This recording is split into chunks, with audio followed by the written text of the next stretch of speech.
Plusieurs d'entre vous ne pouvez même pas prendre l'avion pour venir au Cameroun après avoir fait. Il faut voir comment vous parlez dans les directs parce que vous pensez quand il va arriver au Cameroun, pas qu'il y ait des problèmes. Vous ne pouvez pas dénoncer ça.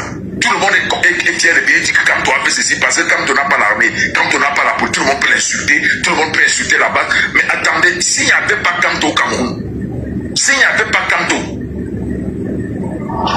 s'il n'y avait pas Kanto, s'il n'y avait pas cette base, quand on couvre, on dit que la base là, c'est la base là qui sauve le Cameroun.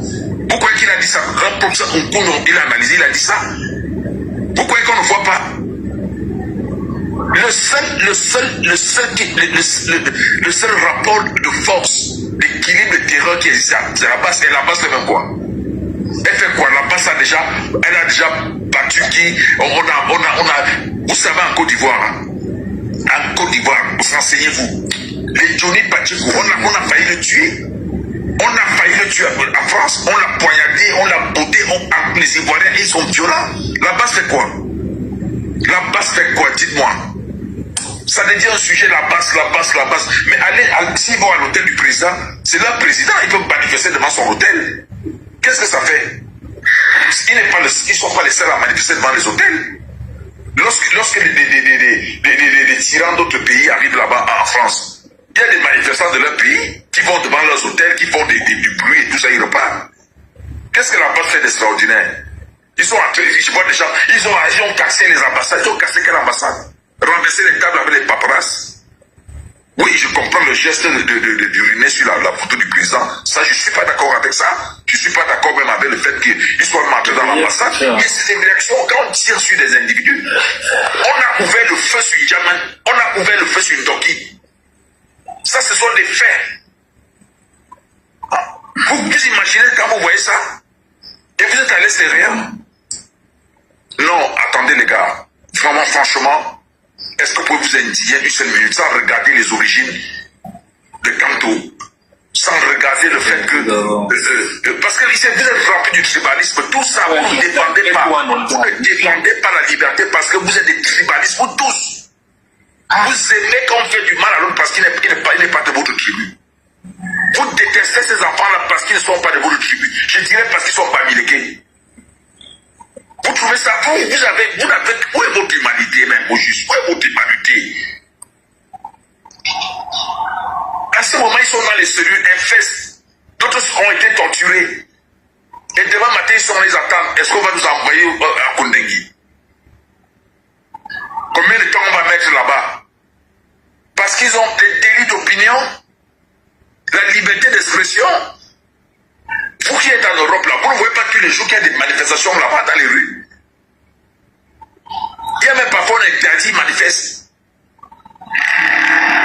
S'il vous plaît, vraiment un peu de compassion. Parlez quand même de ces enfants-là, ces 54 qui sont arrêtés là. Parlez de ça, faites des panels pour ça. Même si vous n'aimez pas Maurice Kamto, parlez quand même de ça. Cessez d'accuser la base. S'il n'y a pas la base, qui peut parler?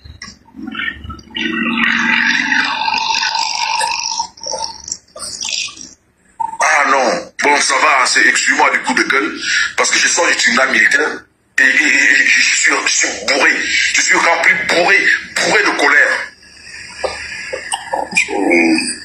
Vous savez ce que ça avait le tribunal militaire? Ça c'est l'histoire des lois d'exception de 1962, les lois sur la subversion. Quand les NS-1G et tous les autres là, on les passait au poteau. À quoi qu'eux, ils ont fait la guerre, ils ont pris des armes, ils ont fait des trucs, ils ont hésité. Mais celles-là, qu'est-ce qu'ils ont fait? Impossible de manifester au Cameroun. Même la simple réunion d'un parti politique. On regarde, est-ce que tu peux tenir une réunion? Même dans les enceintes des partis, il n'est pas encore bloqué. Vous convoquez une conférence de presse, on bloque.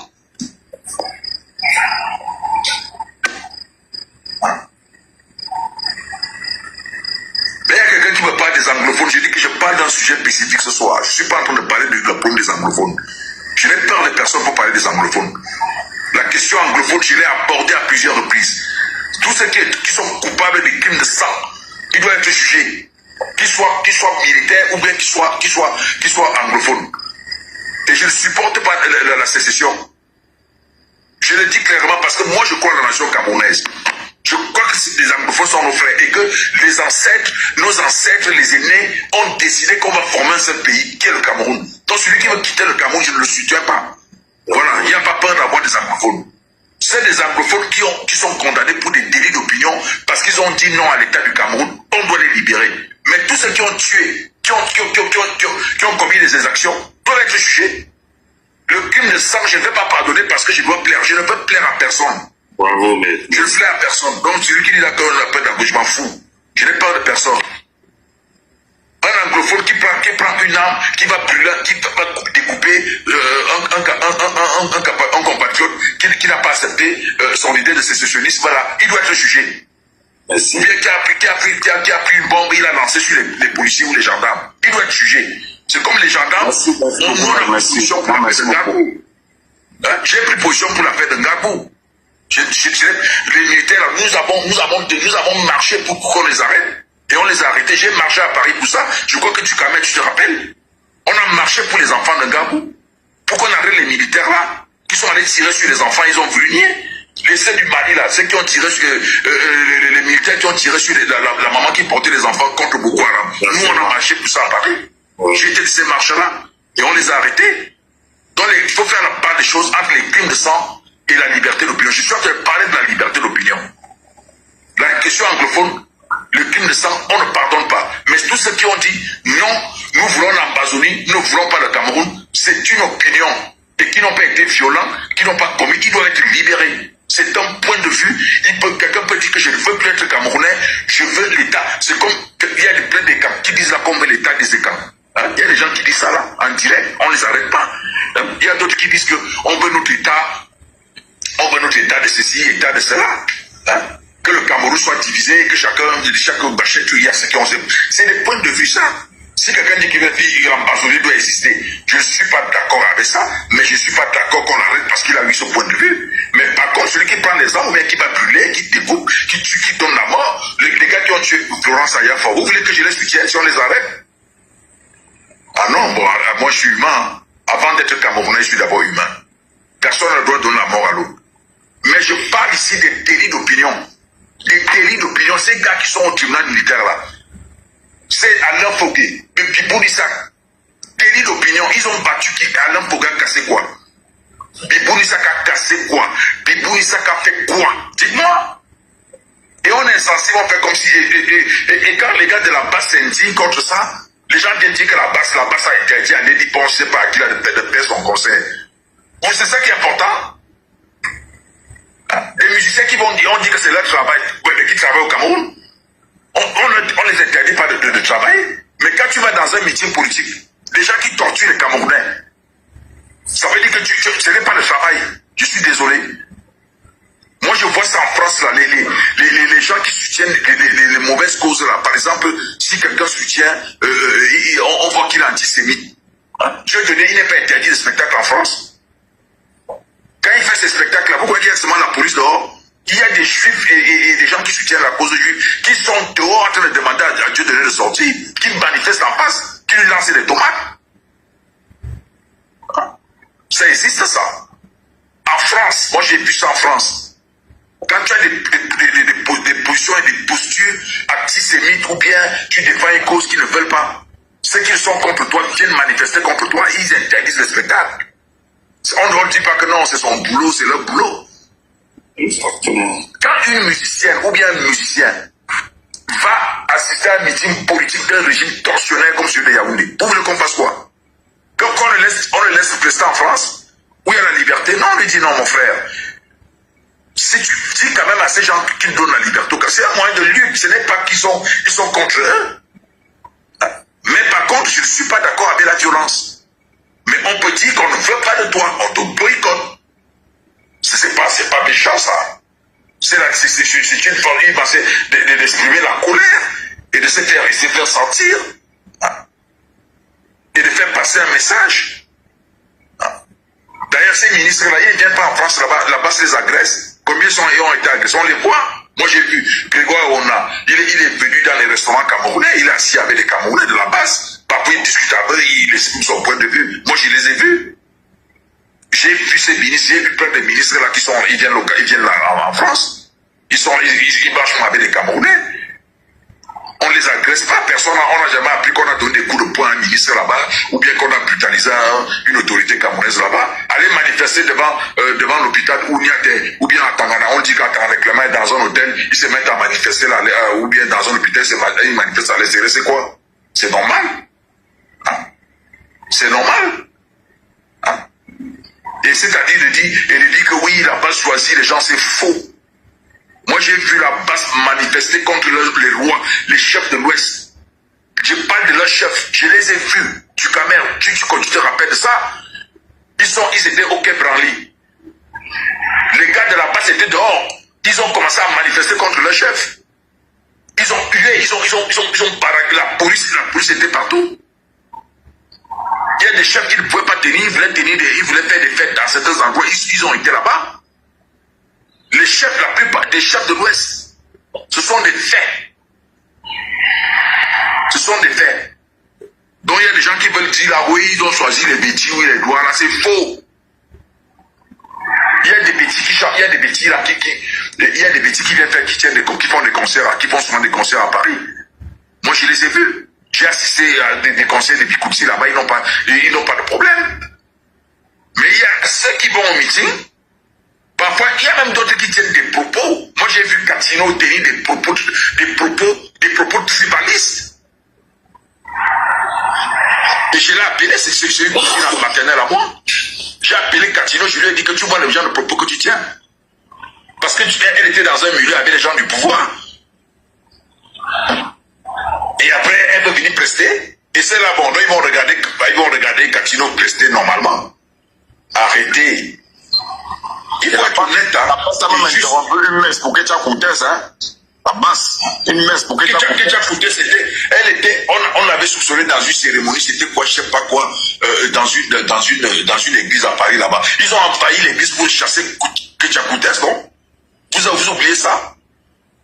À plusieurs reprises. Vous faites comme s'ils ont fait du tribalisme, c'est faux, arrêtez ça. Et en plus, les qui organisent même les soirées de ces musiciens, ce n'est pas des promoteurs de Bamileke. Ils ne savent pas qu'ils payent des billets d'avion à ces artistes-là, ils payent les hôtels, ils font même des avances. Et après la soirée, ces gars qui n'ont pas d'argent, ils ont perdu. Ce n'est pas une affaire, c'est pas une affaire de tribalisme, c'est une affaire, c'est une indignation. Voilà maintenant, il y a ces 4 jeunes qui sont arrêtés parce qu'ils étaient allés au conseil constitutionnel. Il y a un groupe parmi eux, ils étaient, ceux qui connaissent Yaoundé, ils étaient à Super U. On les a trouvés assis là-bas à Super U. Ils étaient en train de consommer. On dit que oui, vous êtes en train d'organiser parce que vous voulez aller manifester devant le conseil constitutionnel. Et vous êtes en train de boire. On les a amenés, on les a embarqués. Moi, je suis arrivé là-bas le matin, j'ai trouvé des gars, ils étaient en face, ils voulaient entrer pour voir. On les chassait. Et je leur ai dit, les gars, bon, calmez-vous. On va voir devant, on va ouvrir. On vous laisse entrer. C'est une audience publique. Ouais, mais s'il y a que des gens qui ont posé des actes de violence et tout le reste, on doit les arrêter et on les juge. Mais on ne va pas dire qu'il y a eu attroupement, il y a eu rébellion, tentative d'insurrection. Ils étaient en train d'aller étudier, ils ont fait quoi? Ils sont allés, l'insurrection même c'est quoi? L'insurrection c'est quand il y a une bande de personnes, vous décidez d'aller, comme on dit souvent, prosaïquement, chasser le président. Et vous utilisez la violence. En d'autres termes, c'est ce qu'on appelle le coup d'État. C'est ça l'insurrection. Le terme juridique du coup d'État, c'est l'insurrection. La prise du pouvoir par la violence ou par les armes. C'est quoi cette affaire où les gars se réunissent quelque part pour dire non, non, non. On dit que ouais, c'est l'insurrection, incitation à la rébellion. Mais c'est quoi? Et on les compare, parfois c'est terrorisme, et on les juge, et tout le monde trouve que c'est normal. Personne n'en parle. Non, arrêtons. Soyons quand même, restons calmes, soyons justes. Soyons justes, c'est le minimum de la justice. Mais c'est pas... Moi, quand quelqu'un vient parler, il parle de la base. Qu'est-ce que la base fait par rapport à ce qu'on fait au régime? On fait au Cameroun ici. Si vous connaissez le minimum, c'est-à-dire que je ne sais même pas, le millième des tortures que les Camerounais subissent, morales ou physiques, dans les commissariats et les gendarmeries. C'est la justice des forts, la justice des puissants. On peut garder, moi j'ai un dossier des papas qui sont venus me voir, qui m'ont appelé, les papas de mon église. Parmi eux, il y avait un pasteur, on les a arrêtés, on les a mis à la région de gendarmerie. Ils ont fait 8 jours de garde à vue. 8 jours de garde à vue. Pour une fausse histoire. Mais ils ont fait 8 jours. Est-ce que vous avez gardé une garde à vue? C'est écrit à quel code qu'on peut garder quelqu'un 8 jours? Et pour sortir de là, on a demandé de l'argent. Ce qu'ils appellent les garants, ou quoi, ils ont donné de l'argent. Les cautions.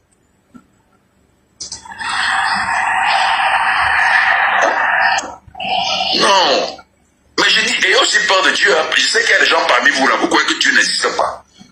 Quand vous soutenez le malheur, la torture qu'on est en train d'exercer sur les Camerounais, vous savez pas que vous péchez. Vous participez à ça. Bon, ok, bon, je veux vraiment, excusez-moi d'avoir parlé longtemps, je suis avec vous. Merci beaucoup, vraiment, merci. Non, mais c'était très important, à votre prise de parole, c'était très important, vraiment. Je pense que je vais prendre la parole parce que je suis là depuis quand même, j'ai laissé tout le monde parler.